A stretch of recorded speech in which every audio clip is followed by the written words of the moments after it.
الرحیم خاصیات ابواب سبق نمبر 18 خصوصیات مخترعون دی باب تفاعل لانم نمبر 10 سویرورت لغت میں فاعل کا صاحب ماخذ بننا فاعل لگیا شي دی ماخذ ولا جوړ شي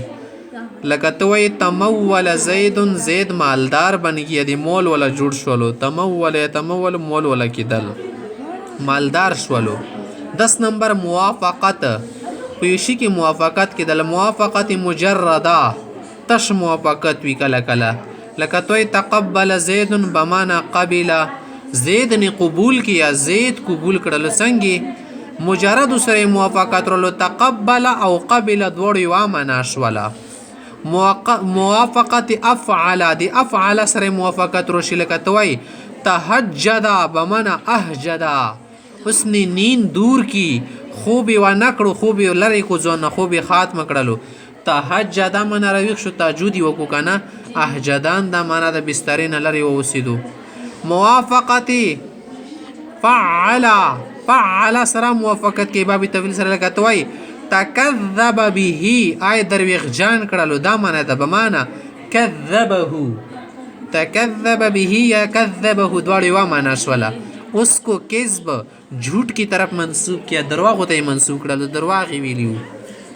موافقت استفعال کله کله باب استفعال سره د باب تفاعل موافقت کې لکه توي تحوجا دې معنا د استحوجا उसने حاجت طلب کر لیا خپل حاجات ضرورت و غختلو ابتدا یہ دو قسم پر ہے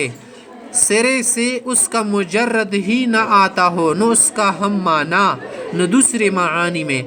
سارا راسینا اوالا راسینا دی مجرد نرسی دی اغولا معنی پر شوندیانی نور مانونا نرسی لکه توی تشمس زیدن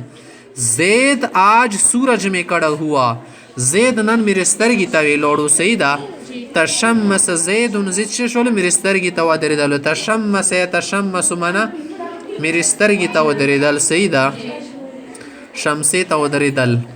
اس کا مجرد اس معنی میں نہ آتا ہو بلکہ دوسرے معانی میں مستعمل ہو کله کله به دسی سم مجرد و نخی معنی نہ رسی کانا خنور معنوں کی استعمال ہوئی مگر دوسرے معانی میں مستعمل ہو جیسے تکلم زید نے کلام کیا زید خبر ہے کہ خصوص مجرد ہوتا ہے سیدھی معنی بے خبری نہ دی بدسی کلمہ زید نے زخمی کیا زید پلانکای سڑے زخمی کو